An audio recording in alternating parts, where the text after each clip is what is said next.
Boa tarde a todos. É um prazer estar aqui com vocês. É um prazer estar aqui com vocês nesse dia.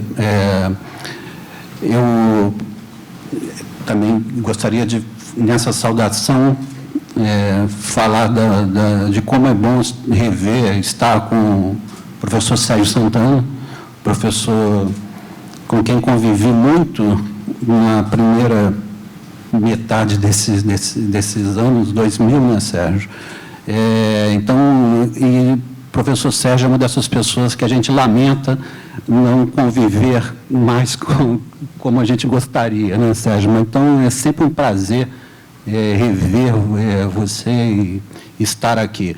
Já o professor Peixinho é um amigo de mais de 20 anos, então, estamos constantemente em contato, então, tenho certeza que ele preparou algo extremamente interessante para o dia de hoje, até já adiantou para a gente, mas os senhores próprios verão.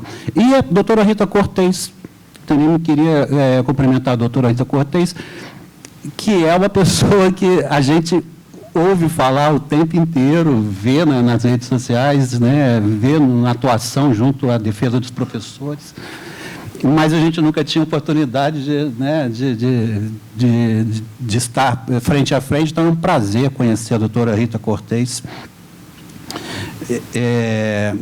pessoalmente.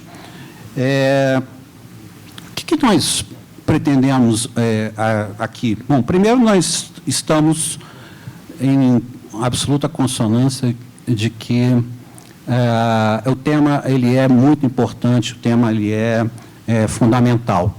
Então, sabendo disso, nós já organizamos uma espécie de ordem de abordagem em que cada um vai falar de um aspecto do tema, sem que com isso haja assim, um atropelo ou uma repetição dos temas já falados pelos demais palestrantes. Então, cabe a mim fazer uma espécie de introdução e cabe ao professor Peixinho entrar na questão da Constituição em si, né? Até porque ele é um dos grandes especialistas em direitos fundamentais aqui no Rio. E o professor Sérgio vai trazer algumas questões também extremamente pertinentes ao momento dos direitos fundamentais e uma discussão sobre um possível risco dos direitos fundamentais nos dias de hoje, tendo como pano de fundo a República de Weimar. Eu confesso que eu esperava mais alunos aqui, mas acho que a doutora Rita Cortez já explicou, né, porque não há a quantidade de alunos que a gente esperava e, por outro lado, estou vendo que há autoridades aqui, pessoas que é também um prazer muito grande conhecer, né? O professor Cássio Casagrande, quanta coisa eu já li do senhor, né? Quanta coisa já li, e até perguntei outro dia para o Peixinho, nós falamos de um Cássio, e eu falei, é o Cássio Casagrande? Aí ele falou, não, é um outro Cássio. Então, é um prazer conhecê-lo também. Então,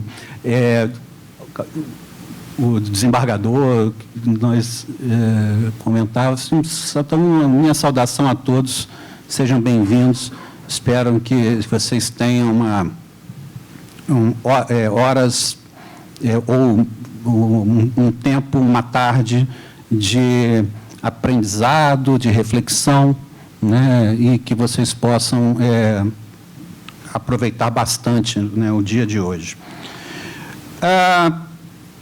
Eu queria começar, né, e por isso eu perguntei sobre os alunos. Eu tenho certeza que muitos aqui já conhecem essa clássica abordagem do tema dos direitos fundamentais. Eu queria começar fazendo referência ao lugar da Constituição de Weimar nas abordagens que nós fazemos nas salas de aula. E quem é professor aqui certamente vai reconhecer que a gente não costuma falar especificamente sobre, ou ter um módulo no curso sobre a República de Weimar. Como é que a gente faz, né? Então, normalmente, o tema da República de Weimar vem embutido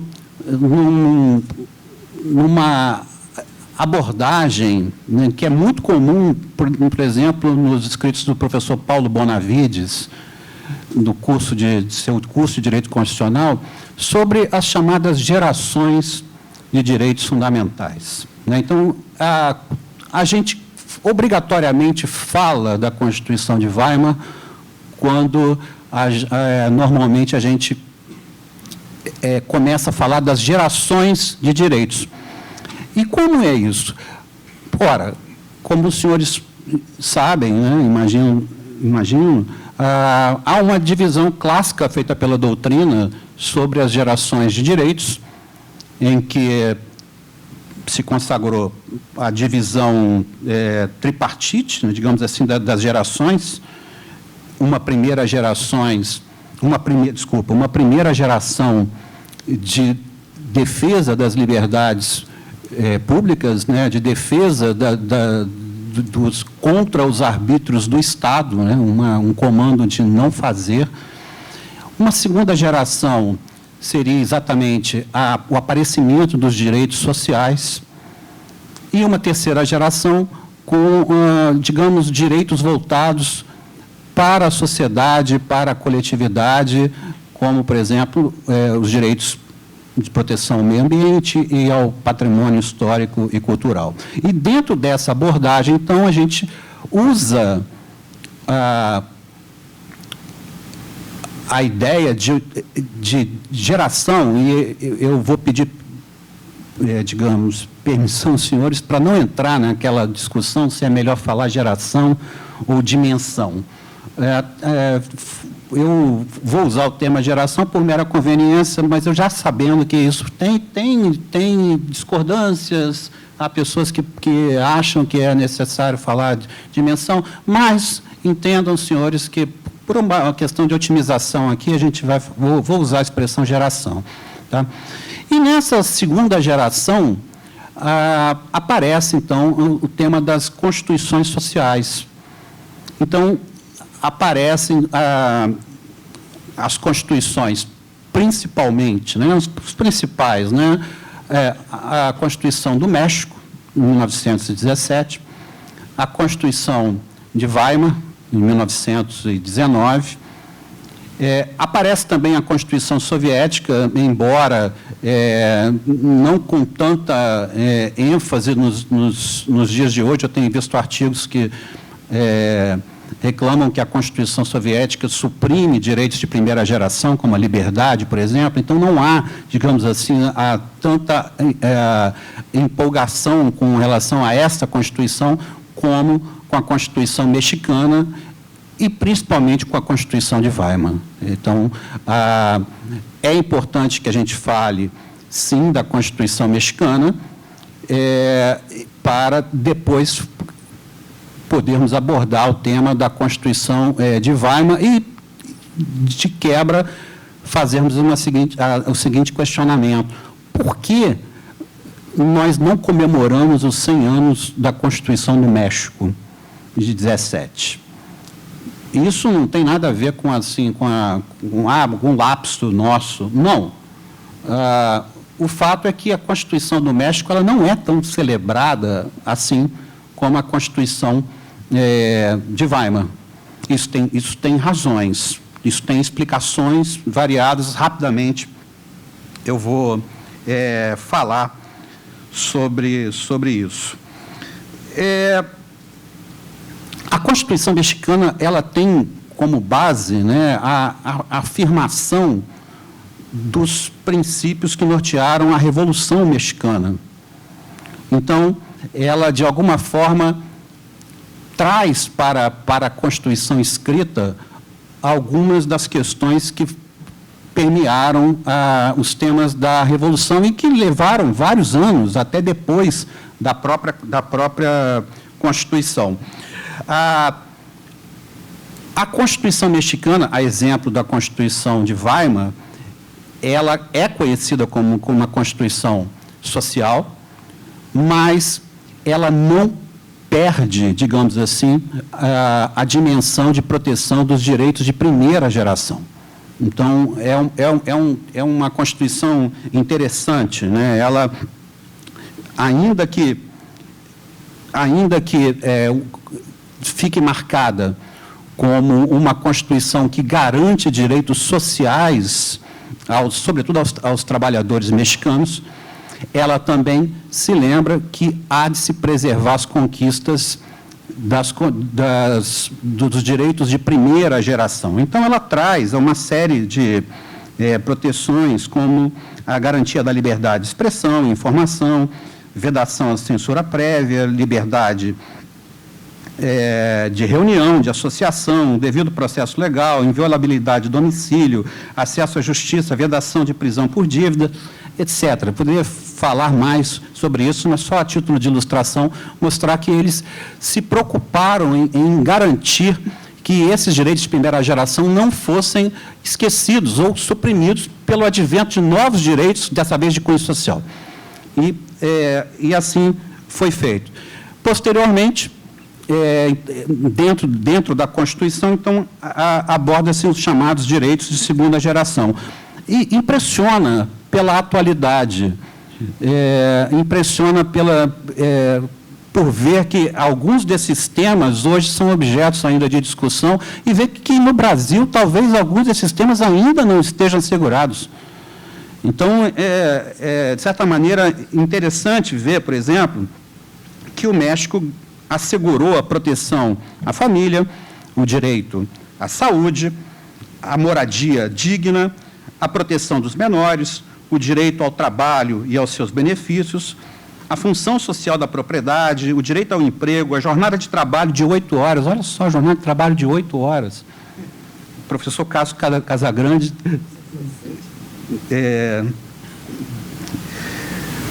proibição de trabalho do menor, descanso semanal remunerado,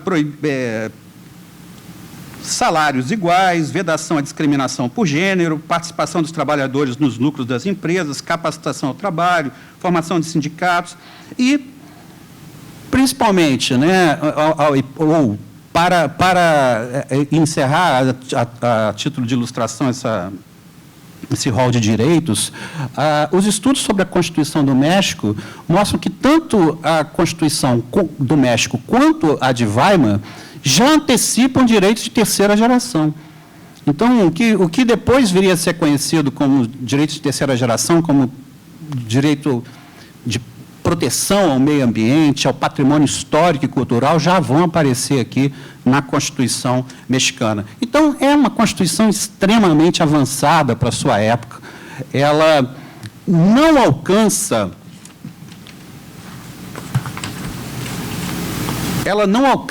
digamos, a notoriedade, a celebridade, sobretudo nos meios acadêmicos, que a Constituição de Weimar vai alcançar, e a gente se pergunta por quê, né? Por que a Constituição mexicana não é mais discutida, debatida, até porque ela veio antes. Bom, creio que os senhores sabem, não há uma resposta definitiva para essa questão. Então, há explicações, né? Uma das explicações comuns em relação a isso é que o modelo mexicano de organização da sua Constituição acabou tendo um alcance essencialmente regional, pouco universalizante, né? Então, naquela época, o grande centro, né, de debates, grande centro de ideias, era a Europa.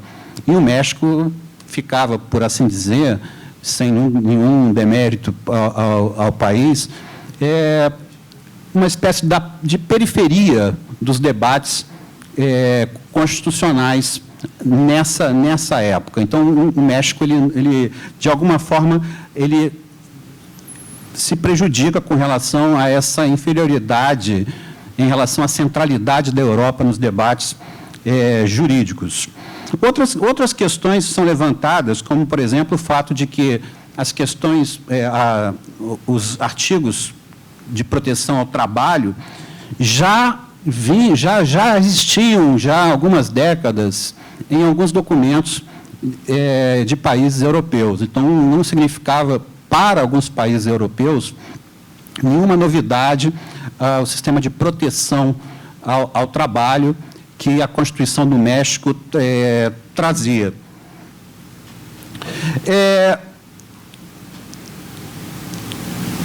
E a Constituição, por sua vez, de Weimar, tem algumas inovações que realmente vão chamar a atenção.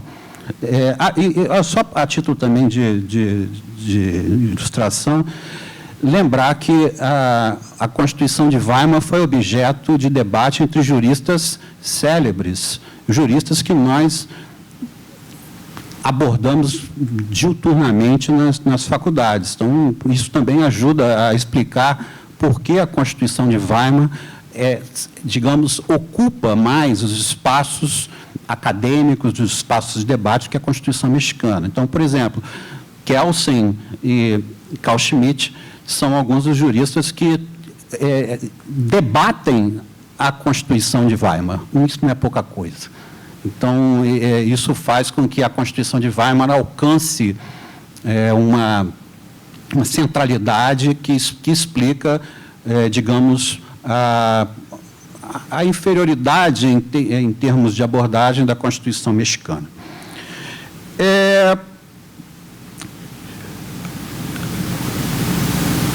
E aí, entramos, então, no tema da Constituição de Weimar. Entendo eu, nessas leituras que andei fazendo nos últimos dias, em virtude desse seminário, aquilo que para muita gente já é algo cristalizado, né? Não é possível compreender toda a trajetória, o advento, a permanência da República de Weimar sem levar em conta o impacto da Primeira Guerra Mundial sobre a Alemanha. Então, quando a gente se pergunta, ao final, o que teria dado errado na Constituição de Weimar, por que a Constituição de Weimar tem um desfecho trágico a que nós nos acostumamos a atribuir, que é a ascensão do nazismo. Então, uma das coisas que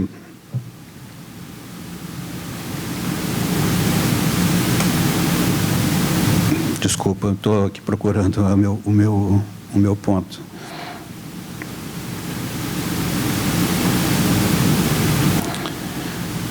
Bom, depois eu retomo. A questão que se coloca, então, é que não há, digamos assim, na Constituição mexicana, aquilo que é central na Constituição alemã, que é o tema dos efeitos e das sanções impostas à Alemanha por ocasião do fim da Primeira Guerra Mundial. Isso, de alguma forma, vai ter um impacto central. A Alemanha vai pagar pesados, digamos, foi duramente castigado pela Primeira Guerra Mundial, e isso vai ter um impacto no desenvolvimento da República de Weimar. Vai ter um impacto porque, certamente, isso vai afetar a economia, vai, digamos, ter um impacto no imaginário alemão, quer dizer, no imaginário alemão, a presença da ideia de humilhação, né? Então, para a boa parte dos alemães, a Alemanha sai humilhada diante das cláusulas do Tratado de Versalhes. Então, e é possível que o nazismo certamente tenha se aproveitado dessa condição para que ele ganhasse a preferência do eleitorado.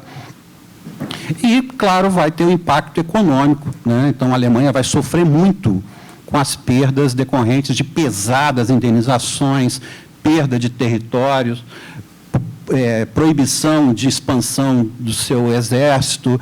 Então, não é possível compreender o desenvolvimento da República de Weimar sem entender o fim da Primeira Guerra Mundial. Não vou aqui fazer comentários sobre como a Alemanha perdeu a Primeira Guerra Mundial, mas a título de ilustração, vendo os vários livros que existem a respeito, a gente chega à conclusão que ela sequer estava preparada para o conflito. Então, a Alemanha, como potência econômica, ela não se preparou adequadamente para o conflito, e o que contribuiu ainda mais para a sua derrocada e para digamos, as consequências dessa Primeira Guerra Mundial. O que significa a Constituição de Weimar, né? Então, a Constituição de Weimar vai significar, né, o fim, né, de uma ideia de império, tal como havia até então, e a introdução de um parlamentarismo que, lendo o funcionamento, eu fiquei tentado a concluir que, na verdade, era um semipresidencialismo. Fiquei muito, muito tentado por conta das semelhanças, algumas semelhanças com o semipresidencialismo francês. Mas eu não vou me estender muito nisso, até porque eu acho que é uma discussão à parte, mas é fato que o presidente da República era eleito pelo povo e indicava o chanceler, que, por sua vez, prestaria contas ao parlamento. Então, essa foi a arquitetura política que se montou na República de Weimar a partir de 1919. E é essa arquitetura que vai levar, dentro desse quadro de dualidade de poderes, né, um chanceler e um presidente, a que, em 1935, com a morte do presidente Hindenburg, Hitler tome o poder, acabando com essa dualidade de poderes e impondo uma concentração de poder em suas próprias mãos. Mas até que se chegasse a esse momento crucial, que é o momento trágico da República de Weimar, que é o seu fim e é o início do regime nazista, muitas coisas aconteceram, muitas crises aconteceram. Para quem não está ligando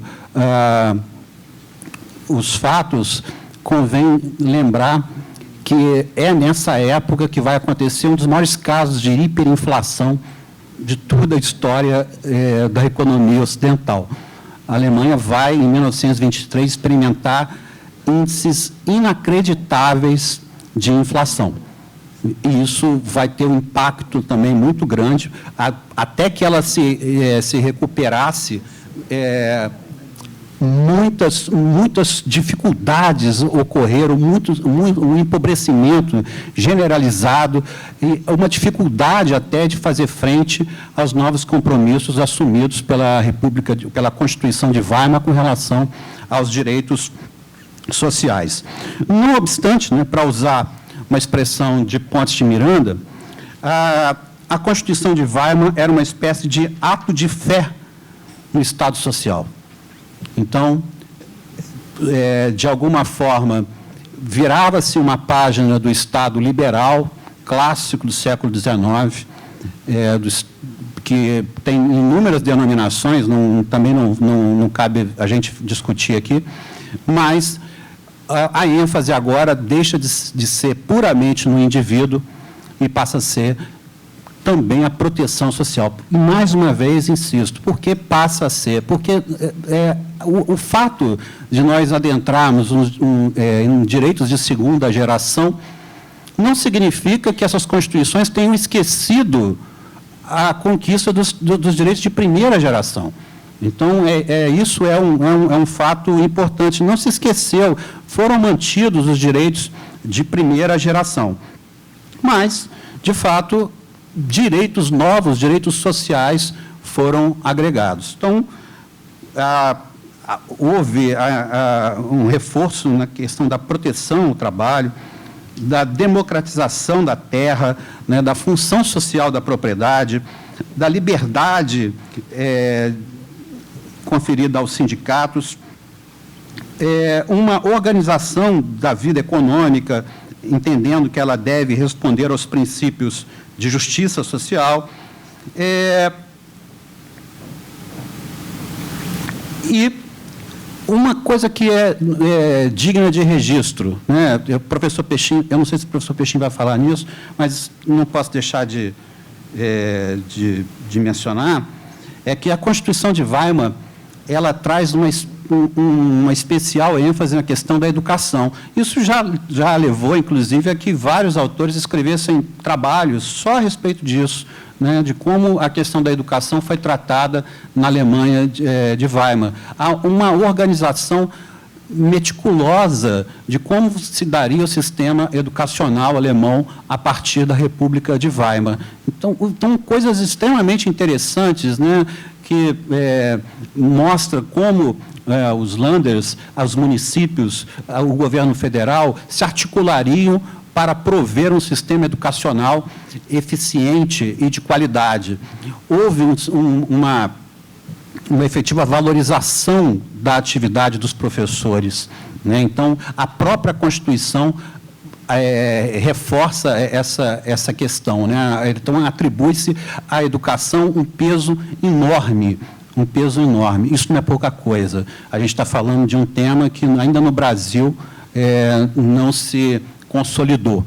Então, só esse tema já é um fato incontestável, né? A República de Weimar, ao conferir tamanha importância ao tema da educação, e, sobretudo, a educação pública, ela tem um caráter fortemente social. O artigo que trata da educação, só a título de ilustração, é o artigo 142, né? Não sei se o professor Pechin vai falar sobre isso, mas esse artigo é bastante detalhado, ele traz a necessidade de um ensino obrigatório para as crianças. É bastante precoce, principalmente quando a gente olha para o caso brasileiro. Quando a gente está aqui, me lembro da discussão no governo Fernando Henrique sobre a obrigatoriedade do ensino e de quantas crianças hoje estão fora da escola ainda no Brasil, é notável o que os alemães tivessem percebido já nessa época, de que você não constrói um Estado social sem o fortalecimento da educação.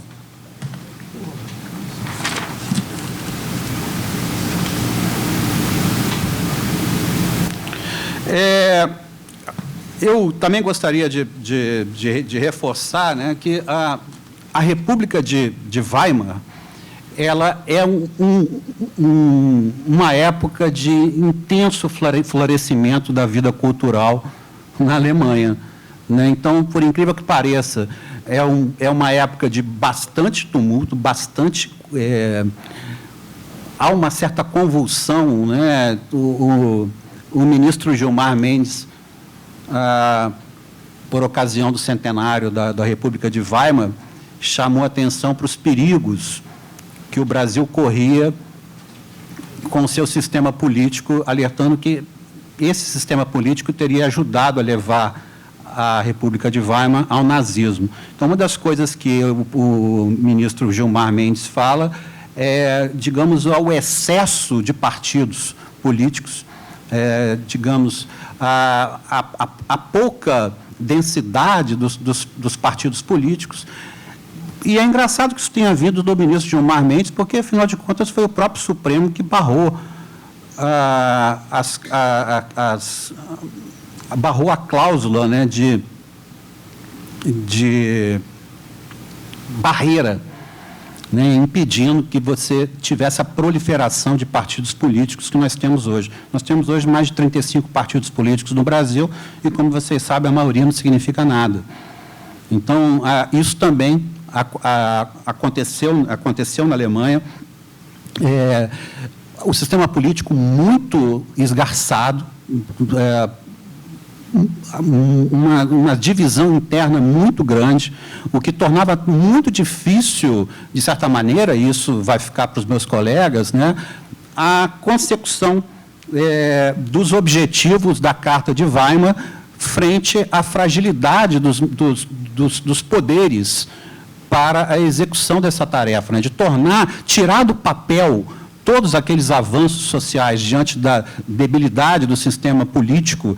Foi uma das causas que certamente fez a República de Weimar entrar em colapso. Mas eu só queria citar que a mesma República de Weimar confusa, a mesma República de Weimar com partidos políticos que não se entendiam, foi também a República onde floresceu, né, uma cultura muito rica, né? Então, é nessa época, por exemplo, que aparecem nomes como Hermann Hesse, Thomas Mann, Bertolt Brecht, a Escola Bauhaus de arquitetura, né, o cineasta Fritz Lang, autor de Metrópole,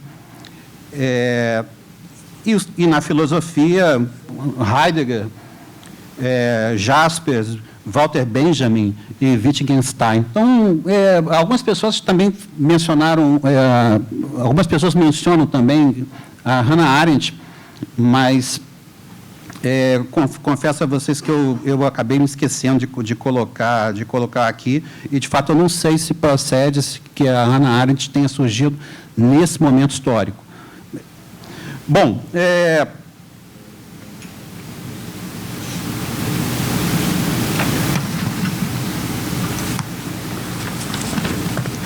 eu vou já me aproximando do final, meu tempo já está acabando e há muita coisa para se falar.